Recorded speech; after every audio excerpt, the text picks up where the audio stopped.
श्रीयुतपदकमलं श्रीगुरुं वैष्णवांश्च नमो विष्णुपादाय कृष्णपृष्ठाय भूतले श्रीमती भक्तिवेदान्त स्वामीति नामिने नमस्ते सरस्वती देवे गौरवाणी प्रचारिणे निर्विशेष शून्यवादी युतपदकमलं श्रीगुरुं जय श्री कृष्ण चैतन्य प्रभु नित्यानंद श्री अद्वैत गदाधर श्रीवासादि गौर भक्तवृंद हरे कृष्ण कृष्ण कृष्ण हरे हरे हरे राम राम राम हरे हरे। श्रीमद् भागवतम की जय। श्रील प्रभुपाद की जय। Jai. So we are following the instructions of Rishabadeva, and very interesting questions are coming up by Maharaj Parikshit, which also yesterday some of us had the same questions. So let's return to Rishabadeva's example. Like, see, Rishabadeva is very exalted. I've been having a few days of tough time and trying to remember Rishabadeva every time I'm feeling humiliated, every time I'm feeling belittled, devalued, and I'm trying to remember Rishabadeva. So there are some instructions that, being powerful doesn't mean it's good. Being a demon is more powerful than being a siddha or a kinnara, but it doesn't mean it's better. So being, whatever it is, being richer is not necessarily better. Being in a relationship, if we are not in one, it doesn't mean it's better. So everybody has our own journeys, destinies, and Krishna is helping us to follow in the steps that will help us realize our purpose.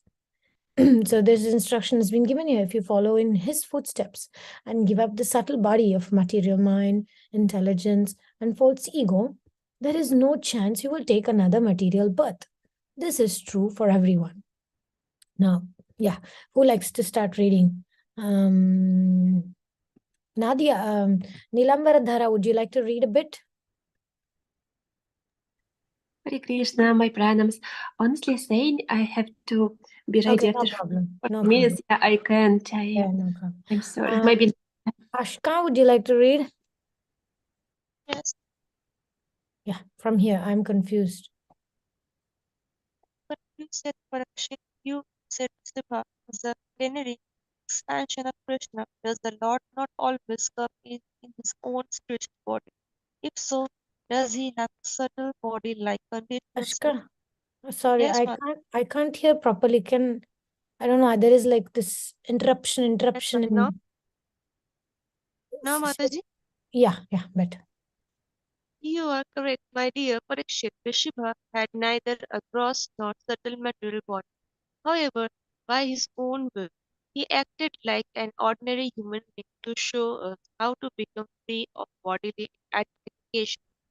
With this intention, he roamed the world and eventually arrived in Karnataka in South India. Passing through Konka, Venka, and Kutuka, placing stone in his mouth, he wandered naked through the forest with his hair tousled by Romano. As he roved aimlessly in a forest near Kutka, of course forest fire caused by the friction of dry bamboos consumed him. Parishit looked thoughtful. When I would travel to ensure my citizens were acting religiously, I sometimes encountered naked monks who never washed. They preach a religion called Jasmine and I would always admonish them. Jainism. Jainism, I would always admonish them, insisting they adhere to the Vedic principle of cleanliness. I wonder if I acted correctly. Sukadev chuckled. You did well to reproach them. At that time, Rishabha king Arhat ruled Konka and when hearing about Ashka, yes, again, mother. your connection again little. Now, Yeah. he imitated him. He rejected the Vedic principle of spiritual elevation and converted his own religious system. Since then, many variations have proliferated for his initial deviation. Parashik shook his head. Why do people try to imitate God more disturbing still is that others accept. Hmm. Yeah, well, let's pause here. So we have seen sometimes, right? There are people who may imitate certain great personalities. They may not be on that level, but they may just be lazy and tamasic, and they go around in this way. You will find a lot if you go to Himalayas, and sometimes in other holy places, there are people who are not really conscious, self-realized, but externally they will even take drugs or do some nonsense externally, but then they will be dressed like Nagababa. They are called Nagababa, some of them, and just naked. They just don't care about the things. And about talking about naked, I was also thinking, remembering how there is this modern culture as well, parties where you go naked. There's something like that in the West. People are very much about embracing your nakedness, and you will feel confident. And there are people go on retreats and parties and whatnot. Just they don't dress, they just go with naked, and everybody feels vulnerable, and in that vulnerability they find some sort of whatever, I don't know what it is, but maybe some of you have more knowledge about it, but I've seen in some news and different things. Am I right, Komal? Isn't something like that prevalent in US somewhere around? Yeah, I'm not aware. I mean, must be. I have heard of it, but I don't know much. Yeah, right. I mean, some of these people may be looking for spirituality. They don't want to wear masks. They don't want to hide behind social status and prestige. And because when you're wearing clothes, there's also so many layers of masks in terms of social society, social and financial status, etc., etc. So there are people who are somewhat sincere. They want to come out of that false identification, like we say, bodily identification. There's many more layers over the bodily identification of identification with the kind of clothes that we wear, identification with our educational qualification, identification of number of digits that we earn, how many zeros are next to your earning capacity. All those layers are also there above bodily identification. So there are people who are open for spiritual knowledge, and Krishna consciousness. It has it all. It has the knowledge, but the frankly, honestly, we as preachers of Krishna consciousness, we're not so ready to preach to people of all sorts. We are sometimes fanatic, sometimes too limited, sometimes too scared, and so on and so forth. In one sense, fortunately, we are not so big as ISKCON, because if we were more prominent, then very intelligent people will reject our philosophy. They'll say, what is this so fanatic? Why people are so stuck up? Because what Mahaprabhu gave is so much more broader. And the energy of Mahaprabhu spreading everywhere. People are taking up to Kirtan, Hare Krishna Mahamantra even, There are so many other groups that are chanting Hare Krishna Mahamantra. It's not just copyright of ISKCON, Hare Krishna movement, ISKCON. There are a lot of people chanting Hare Krishna mantra. They are into yoga. They are practicing vegetarianism. They're leading a very pure life. So I just want to say, when Parikshit is now becoming thoughtful and he's becoming introspective and he's becoming very honest, he's saying, well, there was a time I used to look at these naked monks in the forest, they were following Jainism, but I used to admonish them. I used to look down upon them. And so that came to my mind, that we shouldn't look down upon certain souls who are looking for Krishna. In so many ways, they're trying. They don't know Krishna. They don't know Krishna's devotees. And how they can know Krishna? They can know Krishna only through Krishna's devotees. So sometimes we need to be non-judgmental and more open to help people, make friendship. I'm telling you, people don't become devotees because of philosophy. I became devotee not really because of philosophy. I had plenty of that growing up in a Madhva Brahmana family. But why I became Hare Krishna devotee was because of friendship. There devotees who showed that they cared for me, regardless of how many rounds I chanted or how I looked or how I dressed or at the time a woman or no. Besides any of those considerations, they loved me. They showered love. They showered care. When I used to go to this congregation, they were not even like wealthy congregation. They were very like simple congregation. And where I lived close by, there was another ISKCON temple where they were more like metropolitan, cosmopolitan families, devotees, highly educated, wealthy type. And there I didn't feel that acceptance at all.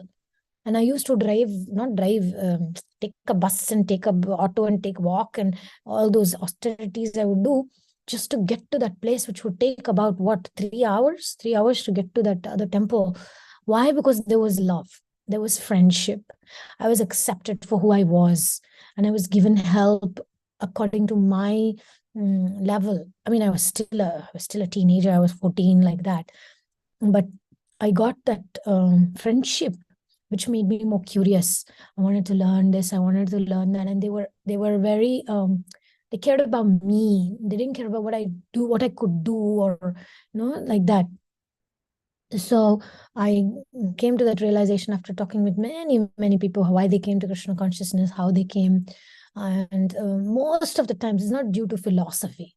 It's sometimes the way the philosophy is presented in a relevant way to your life and your circumstances. So, just keep that in mind. Krishna may send somebody to you and just become friends with them. And then don't preach to them. Just share Krishna consciousness. Share your experience. This is how it helps me. This is what I'm doing, like it's always Indian style is very kind of aggressive or very little, like, I don't know how to say, little Shudra, like, telling people, hey, you should do that, you should not do this and this and this. There's a little bit of, we kind of push people, even with parenting. We think like new people are like our children or something. We tell them, do this, don't do that. But in the Western world, there are not so much preaching going on. And you can't preach like that. Indians everywhere in the world, but if you preach like how we preach to Indians, in Indian temples here, we are trying to make brahmacharis, it won't work in the West, because people are different. They're brought up with a very independent mindset. The education system in the West is like, they teach you how to think, and they let you think the way you are. But in India, we are told what to think. We are made to become like, machinery, like, like a factory. The bricks, there's a song, about education system, how they are just trying to make everybody like bricks, just do this, do that, you have to do that. And all these social norms and conventions that keep us stuck a little bit. And then, yes, we may pay obeisances. Yes, we may chant our rounds. Yes, we may read Bhagavatam. But then it is done with a consciousness which is very stiff, which is done with the consciousness of, oh, it's an obligation. I need to do this. If I don't do this, bad things will happen to me. And I need to do this if I want to be happy in my life and in my family. This is a little bit of a limited Indian understanding, No, but if we go beyond and we actually can see Mahaprabhu's hand, and we become an instrument in Mahaprabhu's mission, and we just say, Krishna, I want to be an instrument of your mercy, and I want to, I just don't want some dhanam dehi, rupam dehi, I want some money, I want nice relationships, I want to enjoy life, and I'll do little service to you. Not like that. But like, Krishna, I want to fully experience, being a missionary, being your instrument. And I want to be what you want me to be, the best version of myself. That requires a lot of thinking, education, different way of thinking. That's why, like independently thoughtful, Prabhupada said. He wanted devotees to become independently thoughtful. Not become just some yes boss. Yes, you're telling me this, yeah, I'll do it. No questioning, no understanding, no sense of individualization. Sorry, how do you say? Individualization. Like, there's no individuality. So we are a little bit behind, especially as Indian mentality is very behind. very, very behind. So we need to kind of understand that Mahaprabhu is not trademark of ISKCON. Mahaprabhu's energy is already touching so many millions of people. But it's up to us if we want to bring Prabhupada in a way that is understandable, acceptable, relatable, or not. So people are looking for religion, people are looking for spirituality, people are looking for leaders, people are looking for friendship, they're looking for community, just like us. So Parikshit is asking, why do people try to imitate God? He's asking, why? Okay, thank you, Ashka. Somebody else likes to continue to take over reading from here? Very interesting conversation.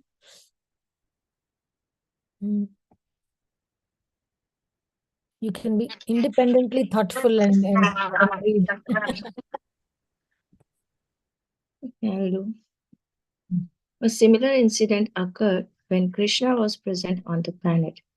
As I am sure you know, a foolish king named Pundaraka declared that he and not Krishna was God. The king laughed. He even fixed 2 extra arms on himself so he could imitate the Lord's 4-armed form. Such persons are condemned, said Shukadeva. Bewildered by Krishna's illusory energy, they gave up real religious principles, the abundant cleanliness, and even worship of the Lord, and accept nonsensical practices like plucking out their hairs. In the upcoming Kali, these false religions will proliferate because most people will be sinful. Such persons disregard the authority of the Vedas, pure devotee, truthful Brahmins, and even Krishna. Such low class men introduce their own concocted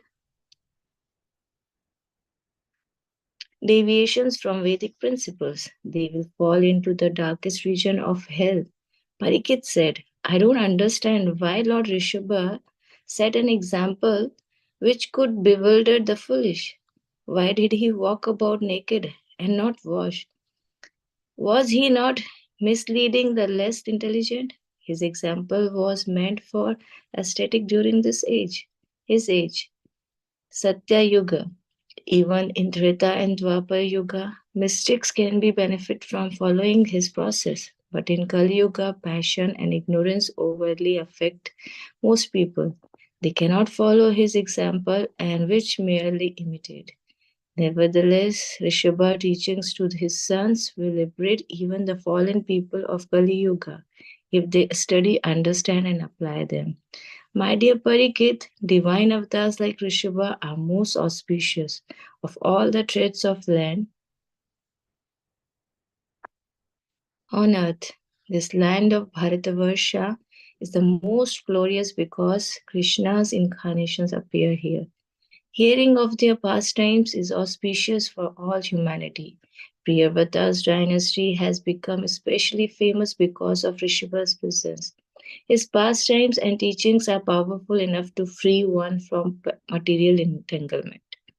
Parikit said some yogis say that by applying Rishabha's teaching, they have achieved the same level of self-realization as him. They claim they are qualified to emulate him and assert that saying otherwise is an offense to him, as it implies his instructions are not effective. Shukadeva's need. They may externally follow Rishabha's direction, but none of them fully apply his instruction in their minds. They all secretly hanker for the mystic siddhis, but Rishabha had absolutely no desire for them. They cannot compare to Rishabha and should not try to imitate him. Shukadeva closed his eyes and paused.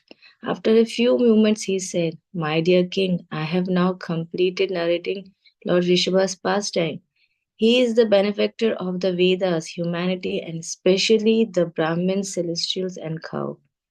This narration will bestow auspiciousness on all who attentively hear it, or who explain it in a manner faithful to the explanation of the acharyas. It will destroy all their sinful reaction and they will attend pure devotional service to Krishna. Jai. Parikit peered out at the assembly of sages. He could not make out their expressions in the darkness, but he could guess the reaction of many of them. Turning to Shukadeva, he said, "What about liberation? Can we attain this by hearing and discussing these pastimes?" Jai Jai.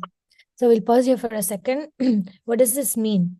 Why there's this phalastuti, right? In the end of every pastime, every stotras, it says that if you chant these, if you do this, then there is auspiciousness and there will be a removal of all, destroys all their sinful reactions and they will attain pure devotional service to Krishna. See, Krishna consciousness is that simple and that powerful. Immediately it cuts the connection with our sinful motivations and desires. Bhagavatam is so powerful. Holy name is so powerful. Sangha of devotees is so powerful. Lavamatra sadhu sangha sarva siddhi hoy. Just by hearing one little point, one thing, we change our consciousness changes, especially for women. I mean, everything is about how we feel, right? If we are feeling good, no matter where we are, what is happening, we can get two together. If we're not feeling good and if we're feeling down, it takes us, it takes us, it drains our energies and makes us weak. And so emotional status is very important. So, but when we study these pastimes, what's happening is we are getting out of that emotional status of our own individual emotions and we are connecting with the emotions of the great devotees. So what is happening here is like a immediately transfer of funds is happening. And now we have got all of us who have heard Rishabadev's pastimes, we have become like a recipient of receiving the balance, like a transfer, money transfer has happened about the faith of Rishabhadev, devotion of Rishabhadev, knowledge about Rishabhadev, the glories of Rishabhadev, the qualities of Rishabhadev. They say, right, when we are associating with somebody, their qualities rubs off on us. And with somebody very enthusiastic, no, we'll also feel very enthusiastic. And if you're with somebody very depressed and sad, and we'll also feel like that. So when we are with devotees associating, we have been associating with Rishabhadev last few days. And it's all about our intention. Have we set our intentions to open our minds and our hearts to receive this Sangha, to receive these instructions? Sometimes we cannot because, the thickness of our conditioning is so strong. Layers and layers and layers of conditioning and lust and greed and anger and distractions. And so we're hearing, we're reading, but it's not really sinking in. Are we absorbing it? Should be like a sponge, absorbing it. Laulyam, Rupa Goswami says we should be greedy to get all this nice energies. Then we can shift. I can't depend on my own moods and emotions because my own moods and emotions are so fluctuating, so unreliable. But when we depend on Srimad Bhagavatam, there's always a constant source of supply of everything that we're looking for in this material world. We're looking for stability, we're looking for security, we're looking for good health, we're looking for good relationships, we're looking for good absorption. And by studying Bhagavatam, it comes. All that will come, all those qualities will come. Because these great devotees had those qualities and we are associating with them. So this is very subtle way of transference of energy, transference of, like all these modern concepts nowadays, they call about manifestation and affirmations and the subconscious tapping of the things. They are all coming from Bhagavatam energy only. It's nothing but a spark of Shakti of Bhagavan and Bhagavatam. That's essentially what modern day people are trying to do. Bifurcate, divide, and try to take advantage of. Of course, they're trying to keep Krishna away and they want Krishna's energy, just like Duryodhana tried. He wanted Narayani Sena without Narayana. Ha, ha, ha. And you know what happened. And Arjuna said, I don't care about Narayani Sena. Even if Narayana doesn't pick up a weapon, I still want Narayana, Arjuna said. Right? So modern day people are trying to remove Krishna and they're trying to take Narayani Sena. Demonic mentality. Yeah. They want Krishna's energies, right? But they don't want Krishna.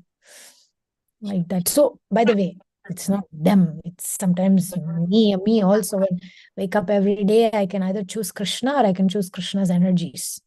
What do I want? I want the success. I want only qualities, or I want Krishna. Like that. Like, even in relationships, sometimes there are some women who marry somebody for money, or we make friends because somebody is in position and they are influential. If we make friends with them, we'll also get some benefit. So are we making friends for what they can give us and offer us, or are we making friendship because of who they are? Okay, so these are very important principles to look into our own lives and see what does auspiciousness mean. This Bhagavatam teaches us, don't crawl before anybody else. Don't depend on anybody else. Krishna is your Madeka Bandhu Matsangi. Srimad Bhagavatam can become that best companion, best friend, best guide. We don't need to desperately look for friendship in this world, shelter in this world. Bhagavatam can give us that. By studying Bhagavatam, everything will come. Everything, material and spiritual, will come. Just like chanting Hare Krishna, everything will come.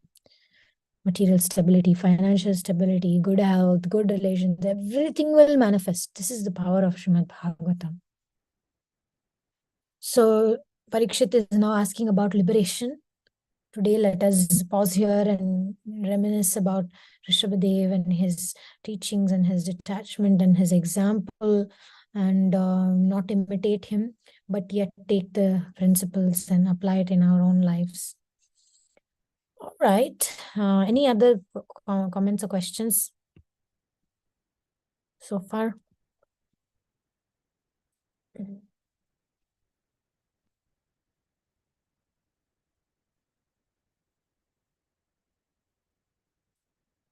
Mark this page and we'll continue tomorrow.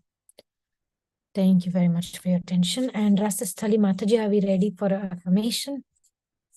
Yes. Okay. Affirmation 7. I chant in full awareness that the holy name is my greatest treasure. This is similar to the last affirmation and is based on the Harinam Chintamani. The holy name is the greatest jewel in the Lord's treasury because the holy name awakens our love for Krishna, and this love is our greatest wealth. At the same time, to have a relationship with us is one of Krishna's most cherished desires. Although he has everything, he doesn't have our hearts, and he hankers for it and is anxiously waiting for us to return to him. And since the Mahamantra will cause us to give our heart to Krishna, he will get from us what he most desires through the Mahamantra. The holy name not only gives us the strength we need to continue in Krishna consciousness, but also fully reveals our eternal form, relationship, and service. Plus, without the holy names, there would be no possibility of achieving Krishna consciousness in the mood of the residents of Vrindavan. The Mahamantra is thus Krishna offering us a relationship with him. If we chant his name without offense, we will revive that relationship and we will please Krishna. What could be more valuable than this? Hare Krishna. I have to read Jai. another? Or one is enough? One is enough. Thank you. Harinam Sankirtan ki jai.